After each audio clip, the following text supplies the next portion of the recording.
Bab 3 Algoritma. Standard kandungan 3.1 Pembangunan algoritma. Dalam bab ini, anda akan mempelajari mengenai algoritma dan cara menulis sudut kod dan carta alir yang melibatkan pelbagai pilihan dan ulangan. Memasak mengikut buku resepi. Kita lihat di sini. Resepi kari ayam.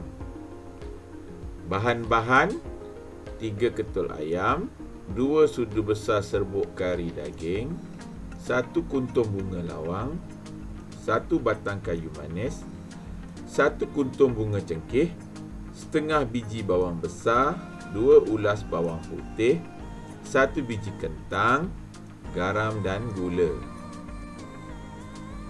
Cara-cara: 1. Panaskan minyak dan goreng bawang besar, bawang putih, kayu manis, cengkeh dan bunga lawang sehingga naik bau. Langkah 2. Masukkan serbuk kari daging, goreng lagi sehingga wangi. Langkah 3. Masukkan secawan air, kacau sehingga sebati. Langkah 4. Masukkan kentang dan ayam, biar mendidih sehingga masak. Langkah 5. Masukkan secubit garam dan gula. Langkah 6. Biar kuah sehingga sedikit pekat. Teliti 3 aktiviti yang ditunjukkan dan bandingkan tata cara yang digunakan. Tahukah anda apakah tata cara itu? Apakah persamaan yang terdapat dalam tata cara tersebut? So, awak perhatikan tata cara itu, persamaan di antara satu sama lain.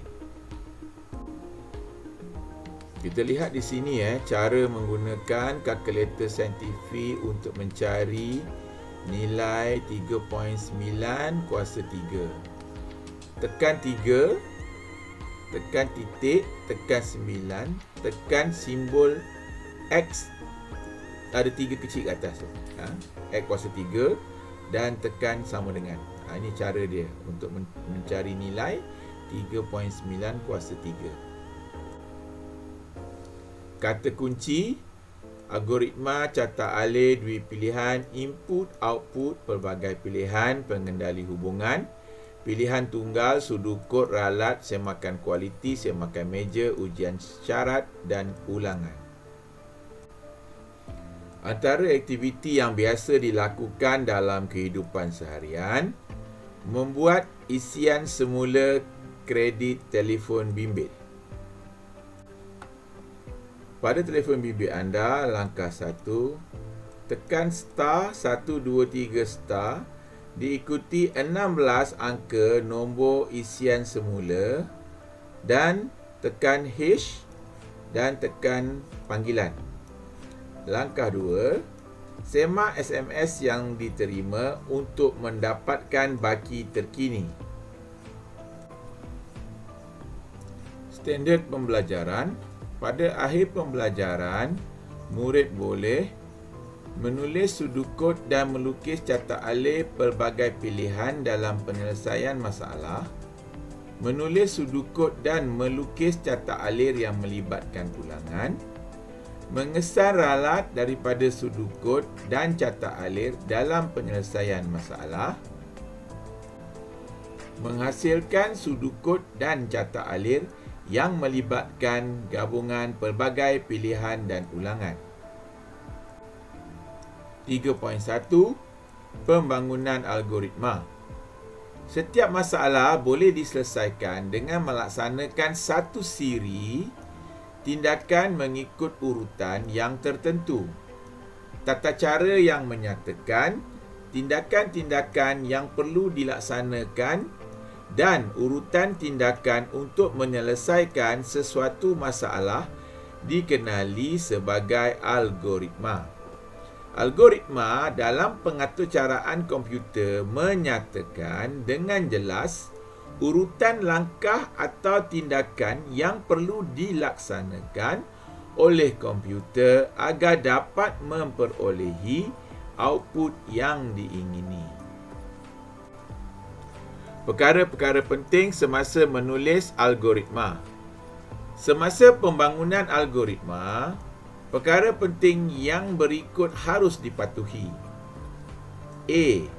Langkah-langkah dalam algoritma biasanya ditulis dalam bahasa yang difahami oleh manusia, seperti bahasa Melayu, bahasa Inggeris atau bahasa tabi'i manusia lain. Raja 3.1 menunjukkan algoritma menguji kefungsian sebuah lampu. Setiap langkah dinyatakan dalam bahasa Melayu yang mudah difahami. 1. Semak sama ada plug dipalam ke dalam soket. Jika tidak, palamkan plug ke dalam soket. 2. Semak sama ada suis soket dipasang. Jika tidak, pasang suis soket. 3. Pasang suis lampu. 4. Jika lampu menyala, padam suis lampu dan melangkau ke langkah 7. Jadi kalau padam suis lampu, jika lampu menyala ni, langkau ke langkah 7, maksudnya daripada langkah 4 ni terus pergi ke langkah 7, iaitu selesai. Itu jika lampu menyala. Kita tengok langkah 5. Jika tidak menyala. Okey, jika lampu tidak menyala, semak sama ada mentol terbakar. Kita ceklah mentol dia. Okey. Jika mentol terbakar, bila kita cek, rupanya mentol tu terbakar. Memang bila kita buka, lampu tak nyala. Kita pun cek mentol. Jadi, kita dah cek mentol. Jika mentol terbakar, apa yang kita perlu buat? Tukar kepada mentol baharu. Kita tukar mentol baharu. Jika tidak terbakar, jika mentol tidak terbakar, mungkin elektrik tak ada ke, mungkin suis rosak ke, kita baiki litar lampu ataupun penawaian ke. Dah kita baiki litar lampu tu, lampu pun menyala. Kita dah gantikan lampu yang terbakar tu, lampu pun menyala kan. Okey, bila dah lampu menyala, barulah langkah 7, iaitu selesai. Ini contoh Rajah 3.1 algoritma menguji kefungsian lampu. B. Setiap langkah yang perlu dilaksanakan mesti dihuraikan dengan jelas. Misalnya, langkah yang menyatakan pilih satu nombor yang besar adalah kurang jelas. Pernyataan yang lebih baik ialah pilih satu nombor yang lebih besar daripada 1000. Ini contoh. Maksudnya bila kita nak buat satu pilihan tu, kita kena huraikan dengan jelas pilihan tu. Tak boleh kita buat pilih satu nombor yang besar saja. Kita buat satu ayat yang begitu saja, tak boleh. Dia mesti ada satu perkataan yang menunjukkan benda tu spesifik, yang jelas. Okey. C. Urutan langkah hendaklah dinyatakan dengan betul. Contoh algoritma berikut menunjukkan kepentingan menulis dengan betul urutan langkah yang akan dilaksanakan. Jadi mestilah urutan tu ditulis dengan betul. Rajah 3.2 di bawah menunjukkan murid bersiap sedia ke sekolah menggunakan algoritma 1. Algoritma ini membolehkan murid berpakaian kemas untuk pergi ke sekolah. Okey, kita lihat ni Rajah 3.2 murid berpakaian kemas. Kita tengok di sini algoritma 1. 1. Pakai baju sekolah. 2. Ikat tali leher. 3. Sikat rambut. 4. Pakai sarung kaki ataupun kita biasa panggil stokin. 5. Pakai kasut sekolah. Jadi awak boleh lihat dalam gambar ni. Okey, contoh seorang pelajar sekolah yang mengikut algoritma 1. Okey.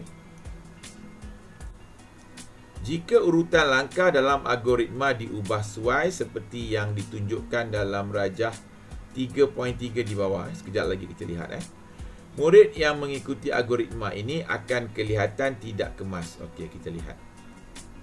Okey, kita lihat Rajah 3.3 di bawah ni. Ini dia Rajah 3.3. Murid tidak berpakaian kemas. Satu, ikat tali leher. Nampak? Dia ikat dekat leher dia tu. Dia ikat kat leher dia. Dua, pakai baju sekolah. Lepas dia ikat tali leher, baru dia pakai baju sekolah. Tiga, sikat rambut. Empat, dia pakai kasut sekolah dulu. Awak tengok di sini. Dia pakai kasut sekolah dulu. Dan lima, pakai sarung kaki. Kemudian dia pakai sarung kaki di luar kasut sekolah. Ini contoh murid yang tidak berpakaian kemas lah. D, algoritma mesti mempunyai kesudahan tertentu dalam suatu tempoh masa. So, mesti ada akhirnya lah. Mesti ada kesudahan dia. Mesti ada tamat dia dalam satu tempoh masa. Dengan kata lain, algoritma mesti menghasilkan output yang bermakna setelah satu set langkah telah dilaksanakan dalam suatu tempoh masa. Jadi algoritma tu mesti ada satu hasil output yang bermakna setelah kita dah siapkan satu set langkah yang telah dilaksanakan.